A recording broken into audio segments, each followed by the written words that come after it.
नमस्कार। जीके कुछ ट्रैकर में आप सभी का स्वागत है।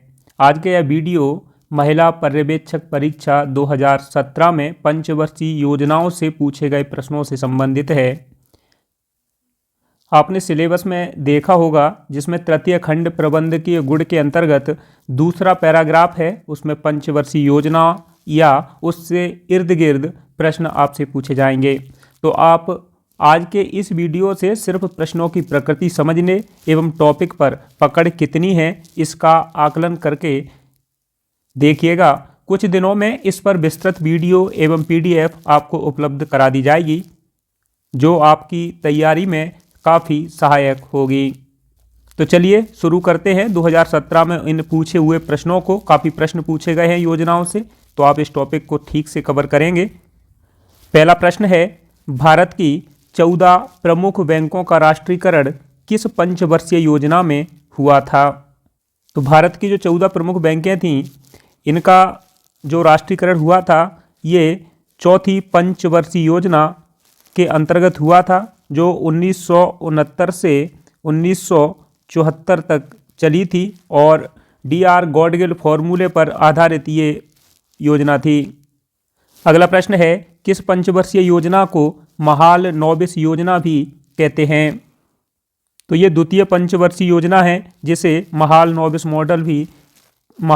योजना भी कहा जाता है। ये महाल नोबिस पीसी जो महाल नोबिस थे उनके मॉडल पर ये आधारित पंचवर्षीय योजना थी और 1956 से 61 तक ये पंचवर्षीय योजना चली थी। आपको याद रखना है पहली जो पंचवर्षीय योजना थी ये हैरोल्ड डोमर मॉडल पर आधारित थी, क्योंकि ये कई बार प्रश्न ऐसे ही पूछे गए हैं, तो आप ये याद रखेंगे। दूसरी पंचवर्षीय योजना महाल नोबिस मॉडल पर आधारित थी।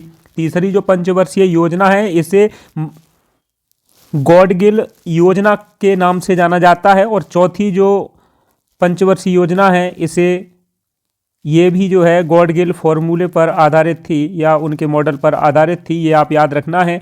लेकिन आपको याद ये भी रखना है कि ये जॉन सैंडी और सुखमय चक्रवर्ती मॉडल पर ये आधारित थी। मैंने अभी आपको बताया था कि इसको क्या कहते हैं, गॉडगिल योजना के नाम से भी जाना जाता है, लेकिन ये मॉडल जो था ये चक्रवर्ती मॉडल था। यदि आपके पास ऑप्शन में ये दो नाम ना हो तब आप गॉडगिल फॉर्मूला या गॉडगिल मॉडल लगा सकते हैं, अन्यथा आप इसे याद रखेंगे। चलिए अगला प्रश्न देखते हैं। अगला प्रश्न है, कौन सी पंचवर्षीय योजना हैरोल्ड डोमर मॉडल पर आधारित थी? ये अभी मैंने आपको बताया था। प्रथम जो पंचवर्षीय योजना थी ये हैरोल्ड डोमर मॉडल पर आधारित थी और ये चली कब से कब तक थी? तो 1951 से 1956 तक ये योजना चली थी। कृषि को इसमें प्राथमिकता दी गई थी, आप ये याद रखेंगे। अगला प्रश्न है, भारत में योजना अवकाश की अवधि क्या थी? देखिए भारत में जो पंचवर्षीय योजनाएं थीं उनमें से 3 बार ऐसा समय आया जब योजना अवकाश के रूप में जाना गया। पहला था, आप याद रखेंगे, 1966 से 69 ये था। दूसरा अगर देखा जाए तो 1978 से 80 तक माना गया। तीसरा जो है ये 1990 से 92 तक ये रहा। इसमें से बेसिकली अगर हम बात करें ये जो दूसरा नंबर है यानी कि 1978 से 80 वास्तव में ये एक प्रकार की अनवरत योजना के रूप में था, यानी कि इसे रोलिंग प्लान कहा गया। ठीक है, बाकी के ये दो मुख्य रूप से योजना के अवकाश माने गए। ठीक है, तो इस हिसाब से इस प्रश्न का राइट आंसर आप समझ गए होंगे, ए होगा। अगला प्रश्न है, इनमें से किस अवधि को आयोजन इतिहास या आयोजना इतिहास कहा जाता है? तो अभी मैंने बताया था आपको 1966 से 1969 को ही आयोजना इतिहास के रूप में जाना गया। अगला प्रश्न है, कौन सी पंचवर्षीय योजना तीव्र औद्योगिकीकरण पर केंद्रित थी? अगर देखिए मैंने अभी आपको बताया था कि जो प्रथम पंचवर्षीय योजना थी ये कृषि पर मुख्य रूप से आधारित थी या उसको उच्च प्राथमिकता दी गई थी। उसी हिसाब से दूसरी जो पंचवर्षीय योजना थी ये तीव्र औद्योगिकीकरण पर केंद्रित थी। आपको याद रखने के लिए बताना चाहूँगा, दुर्गापुर, भिलाई और राउरकेला जो इस्पात कारखाने हैं ये दूसरी पंचवर्षीय योजना के दौरान ही निर्मित किए गए थे। अगला प्रश्न है, भारत के पहले 5 IITs किस पंचवर्षीय योजना के दौरान आरंभ हुए थे? तो आपको याद रखना है, पहली पंचवर्षीय योजना 1951 से 56, ये जो योजना थी इसके अंतर्गत भारत के पहले 5 IIT जो IIT खड़गपुर है, बम्बई है, कानपुर है, चेन्नई है और दिल्ली, ये स्थापित किए गए थे। अगला प्रश्न है, निम्न में से किस पंचवर्षीय योजना ने देश की आर्थिक वृद्धि में बढ़ोतरी की थी? आप सभी जानते हैं कि 7वीं जो पंचवर्षीय योजना थी ये 1985 से 90 तक चली। ठीक है, तो आगे आने वाले समय में आर्थिक वृद्धि देखी जा सकती है। ठीक है, आप ये याद रखेंगे, साथ में ही आप 7वीं पंचवर्षीय योजना के कुछ फैक्ट भी याद रख सकते हैं, जैसे जवाहर रोजगार योजना, ऑपरेशन ब्लैक बोर्ड, राष्ट्रीय साक्षरता मिशन और सेबी की स्थापना, ये सभी जो है 7वीं पंचवर्षीय योजना के दौरान ही हुए थे। अगला प्रश्न है, नीति आयोग का अध्यक्ष कौन होता है? नीति, देखिए ये नीति को आप याद रखेंगे क्योंकि इसका कभी कभी पूर्ण रूप भी पूछ दिया जाता है। National institution for transforming India, ये जो है इसका पूरा रूप है। इसका अध्यक्ष कौन होता है? तो आप याद रखेंगे कि जो नीति आयोग है 1 जनवरी आपसे पूछा जा सकता है। 1 जनवरी 2015 को योजना आयोग के स्थान पर अब नीति आयोग हो गया है। इसके अध्यक्ष के रूप में भारत के प्रधानमंत्री होते हैं, तो आप ये याद रखेंगे। और नीति आयोग जो है ये सरकार के लिए थिंक टैंक का कार्य करता है। अगला प्रश्न है, नीति आयोग के सदस्य कौन होते हैं? नीति आयोग के सदस्य इनमें से प्रतिष्ठित लोकप्रिय व्यक्ति हो सकते हैं, प्रशासक भी होते हैं, तकनीकी विशेषज्ञ भी होते हैं। इस हिसाब से इसका राइट आंसर डी होगा। अगला प्रश्न है, 1 अप्रैल 1956 को कौन सी पंचवर्षीय योजना आरंभ हुई थी? 1 अप्रैल 1956, मैंने अभी आपको बताया था 56 से 61 दूसरी पंचवर्षीय योजना जो थी लागू हुई थी। अगला प्रश्न है, जोसेफ स्टालिन ने कौन सी पंचवर्षीय योजना कार्यान्वित की थी? देखिए इसके बारे में हम बताएंगे, लेकिन आप यहाँ पर प्रश्न का उत्तर याद रखेंगे। पहली जो पंचवर्षीय योजना थी इसमें इनकी अहम भूमिका थी, तो राइट आंसर ए है। लेकिन विस्तृत जानकारी हम अपनी विस्तृत वीडियो में देंगे, तो आप उसे देखना बिल्कुल न भूलें। अगला प्रश्न है, पहली पंचवर्षीय योजना की अवधि क्या थी? देखिए ऐसे ही प्रश्न बने हैं, इसलिए मैं बार बार आपको अवधि बताने का प्रयास कर रहा हूं ताकि आपको ये अवधि याद हो जाए। तो ये जो पहली पंचवर्षीय योजना थी 1 अप्रैल 1951 से 31 मार्च 1956 तक चली थी, तो ये राइट आंसर इसका बी होगा। अगला प्रश्न है, दूसरी पंचवर्षीय योजना की रूपरेखा किसने बनाई थी? दूसरी पंचवर्षीय योजना मैंने अभी आपको बताया था, PC महालनोबिस के मॉडल पर आधारित थी। राइट आंसर सी है।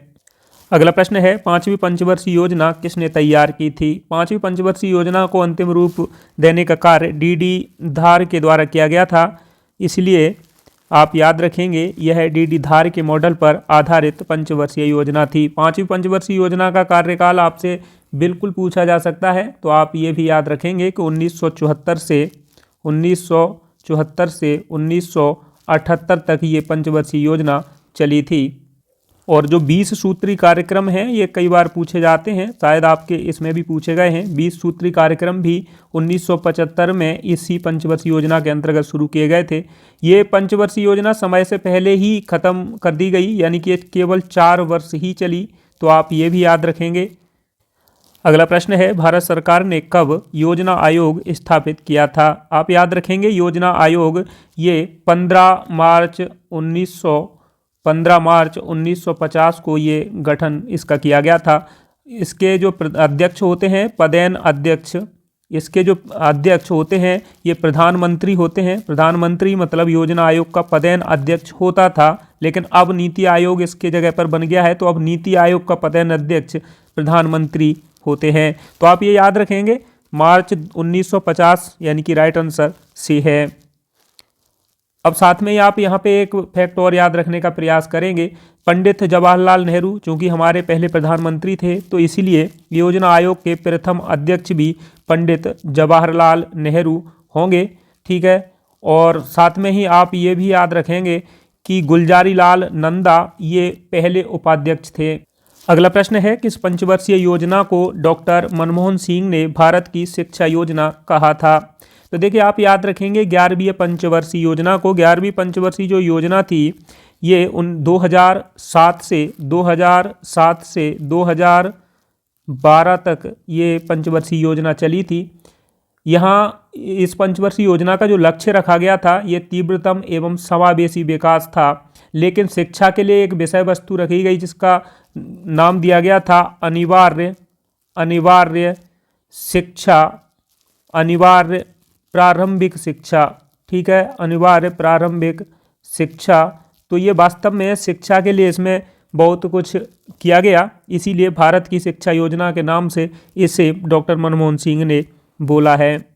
अगला प्रश्न है डॉट डॉट डॉट के दौरान हरित क्रांति ने भारत में कृषि को उन्नत बनाया था।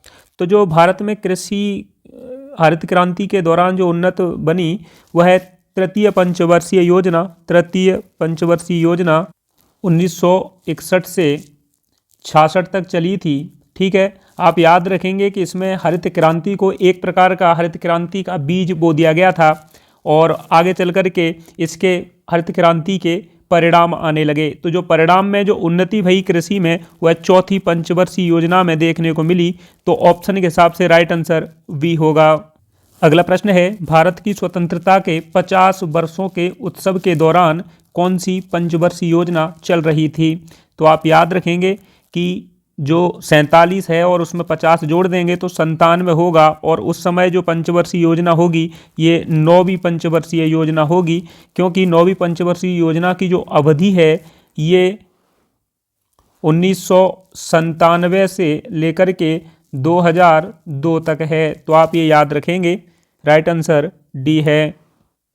अगला प्रश्न है राष्ट्रीय आयोजना समिति की नियुक्ति जवाहरलाल नेहरू के अध्यक्षता में किस वर्ष की गई थी। आपको याद रखना है कि आपसे पंचवर्षीय योजनाओं के बारे में तो पूछा ही गया है, लेकिन उससे संबंधित जो इतिहास रहा है हमारा तो वहाँ से भी प्रश्न उठाए गए हैं। तो आप याद रखेंगे कि ये राष्ट्रीय आयोजना जो समिति थी इसके अध्यक्ष जवाहरलाल नेहरू थे और ये 1938 में गठित हुई थी। जब विस्तृत वीडियो तैयार चल रहा है, तैयारी हो रही है उसमें, तो जब भी तैयार हो जाएगा और आपके लिए उपलब्ध होगा तो उसमें इतिहास से लेकर के आधुनिक समय तक यानी कि नीति आयोग के कार्यों तक उसको कंप्लीट कराएंगे, जिससे आपका कोई भी प्रश्न उससे बाहर न जाए। अगला प्रश्न है भारत का 20 सूत्रीय कार्यक्रम किस वर्ष आरंभ हुआ था। मैंने अभी आपको बताया था 1975 में ये 5वीं पंचवर्षीय जो योजना थी 1974 से 78 तक, उसमें 20 सूत्रीय कार्यक्रमों को शुरू किया गया था। अगला प्रश्न है 12वीं पंचवर्षीय योजना की अवधि क्या थी। देखिए 12वीं पंचवर्षीय योजना अंतिम योजना थी पंचवर्षीय के रूप में। ठीक है, उसके बाद में अब पंचवर्षीय योजनाएं आना बंद हैं। ठीक है, और इसकी जो अवधि थी ये 2012 से 2017 तक रही थी। राइट आंसर इसका डी होगा। अगला प्रश्न है योजना आयोग को दिया गया नया नाम क्या है। आपको मैंने अभी थोड़ी देर पहले ही बताया था कि नीति आयोग जो है इसका नाम है 1 जनवरी 2015। अपडेट याद रखेंगे जब इसका नाम परिवर्तित किया गया था। साथ में ही नेशनल आप ये भी याद रखेंगे national institution for transforming India, यानी कि इसके शॉर्ट में इसे नीति बोला गया है और नीति आयोग इसका नाम रखा गया है। अगला प्रश्न है सामुदायिक विकास कार्यक्रम की शुरुआत कब हुई थी। याद रखेंगे आप सामुदायिक विकास कार्यक्रम आपके जीके का पार्ट तो है ही है, लेकिन ये समुदाय, परिवार और ऐसे संगठनों के रूप में भी आप इसे पढ़ेंगे। पर यहाँ आपको इसलिए पूछा गया है क्योंकि ये पंचवर्षीय योजनाओं में भी पूछा जाता है। तो आप याद रखेंगे कि इसकी शुरुआत 2 अक्टूबर 1952 को की गई थी। सामुदायिक विकास कार्यक्रम 2 अक्टूबर 1952। आप ये भी याद रखेंगे इस समय भारत में प्रथम पंचवर्षीय योजना चल रही थी। दूसरा फैक्ट आप ये याद रखेंगे कि 2 अक्टूबर को महात्मा गांधी जी का जन्म हुआ था, तो ये उनके जन्म दिवस में जो है शुरू हुआ है। क्योंकि ये फैक्ट पूछे गए हैं, ये भी पूछा गया है, ये भी पूछा गया है। हालांकि मैंने क्वेश्चन में यहाँ नहीं रखा है क्योंकि मैं ऐसा मानता हूँ कि मैं बता दूंगा तो आप उसे याद रख लेंगे। अगला प्रश्न है किस पंचवर्षीय योजना को गॉडगिल योजना कहा जाता है। देखिए मैंने अभी आपको बताया भी था कि गॉडगिल फॉर्मूले पर आधारित योजना पूछें तो चौथी पंचवर्षीय योजना है, गॉडगिल योजना पूछें तो आप याद रखेंगे तीसरी पंचवर्षीय योजना। राइट आंसर वी है। अगला प्रश्न है चौथी पंचवर्षीय योजना किसके द्वारा आरंभ की गई पहली योजना थी। तो आप याद रखेंगे चौथी पंचवर्षीय जो योजना थी 1969 से 74 तक चली थी और इस समय भारत के जो प्रधानमंत्री रहे इंदिरा गांधी के द्वारा ये शुरू की गई पहली योजना थी। अगला प्रश्न है, दूसरी पंचवर्षीय योजना का मुख्य फोकस था। तो मैंने बताया था प्रथम जो पंचवर्षीय योजना थी उसमें प्राथमिकता दी गई थी कृषि को। दूसरी पंचवर्षीय योजना जो है औद्योगिक विकास पर आधारित थी। तो राइट आंसर सी है। अगला प्रश्न है, आठवीं पंचवर्षीय योजना में किसको सर्वोच्च प्राथमिकता दी गई थी। आठवीं पंचवर्षीय योजना के बारे में अगर हम बात करें तो ये 1992 से 97 तक चली थी, आप ये याद रखेंगे। इसमें रोजगार, शिक्षा, सार्वजनिक स्वास्थ्य यानी कि शिक्षा, स्वास्थ्य और रोजगार सभी पर जो है ध्यान दिया गया। राइट आंसर इसका डी होगा। अगला प्रश्न है, लैंगिक असमानता को घटाना ... का मुख्य फोकस था। तो लैंगिक असमानता को कम करना ये 11वीं पंचवर्षीय योजना का मुख्य फोकस रहा है। तो राइट आंसर ये डी है, लेकिन आपको याद रखना है 11वीं पंचवर्षीय योजना 1 अप्रैल 2007 को प्रारंभ हुई और ये 2012 तक चली। अगला प्रश्न है, भारत की वर्तमान पंचवर्षीय योजना कौन सी है। आपको याद रखना है ये प्रश्न जो है 2017 में हुए थे और 2017 में भारत में 12वीं पंचवर्षीय योजना 2012 से 17 तक चल रही थी। तो उस प्रश्न के हिसाब, उस जो एग्जाम के हिसाब से ये प्रश्न बना है। राइट आंसर इसका सी है। लेकिन अगर आज के समय में ऐसा प्रश्न बनेगा तो आप क्या कर सकते हैं, क्योंकि अब कोई भी पंचवर्षीय योजनाएं लागू नहीं होती हैं, अब वर्ष के क्रम में ही योजनाएं शुरू होती हैं। तो ये जो है 12वीं पंचवर्षीय योजना थी। अगला प्रश्न है, उद्योगों का आधुनिकीकरण किस पंचवर्षीय योजना का एक बिंदु था। तो उद्योगों का आधुनिकीकरण ये 8वीं पंचवर्षीय योजना का एक बिंदु रहा है। राइट आंसर इसका डी होगा। अगला प्रश्न है, 10वीं पंचवर्षीय योजना की अवधि क्या थी। 10वीं जो पंचवर्षीय योजना है इसकी अवधि 2002 से 2007 रही है। तो राइट आंसर सी है। अगला प्रश्न, ये फिर से प्रश्न रिपीट हुआ है, कई बार रिपीट हुए हैं लेकिन गलती से दूसरी बार रखा गया है। रिपीट तो कई बार हुए हैं। भारत में योजना आयोग की स्थापना किस वर्ष में हुई थी। तो योजना आयोग 1950 आप याद रखेंगे। राइट आंसर इसका ए है, लेकिन डेट सहित याद रखेंगे क्योंकि ये डेट सहित ही पूछा गया है अधिकांश प्रश्नों में। अगला प्रश्न है, किस पंचवर्षीय योजना में एक संतान नीति की आरंभ की गई थी। एक संतान नीति आरंभ की गई थी 6ठी पंचवर्षीय योजना में। तो आप ये याद रख सकते हैं, जो 6ठी पंचवर्षीय योजना है इसका कार्यकाल आपसे बिल्कुल पूछा जा सकता है। तो आप याद रखेंगे 1980 से 85। अगला प्रश्न है, 8वीं, ये दूसरी मिस्टेक से लिखा गया है तो आप इसे याद रखेंगे। 8वीं पंचवर्षीय योजना की अवधि क्या थी। 8वीं जो पंचवर्षीय योजना है ये 1992 से 1997 तक चली। तो आप राइट आंसर ए याद रखेंगे। अगला प्रश्न है, राष्ट्रीय विकास परिषद का गठन कब किया गया था। देखिए मैंने आपको बताया था कि 15 मार्च 1950 को जो है योजना आयोग का गठन किया गया था। ठीक है, ये योजना आयोग का गठन हुआ है तो आप ये याद रखेंगे। लेकिन साथ में ही आपको याद रखेंगे 6 अगस्त 1952 को जो है राष्ट्रीय विकास परिषद का गठन हुआ है। तो ये दोनों ही प्रश्न इंपॉर्टेंट हैं, डेट सहित आप याद रखेंगे। अगला प्रश्न है, इनमें से क्या नीति आयोग का कार्य है। नीति आयोग सरकार का एक थिंक टैंक के रूप में कार्य करता है। तो आप याद रखेंगे ये देश के विभिन्न संसाधनों का आकलन करना, संसाधनों के संतुलित एवं प्रभावी उपयोग के लिए योजना तैयार करना, योजना की समीक्षा करना, यानी कि ये सभी जो है सही हैं। राइट आंसर डी है।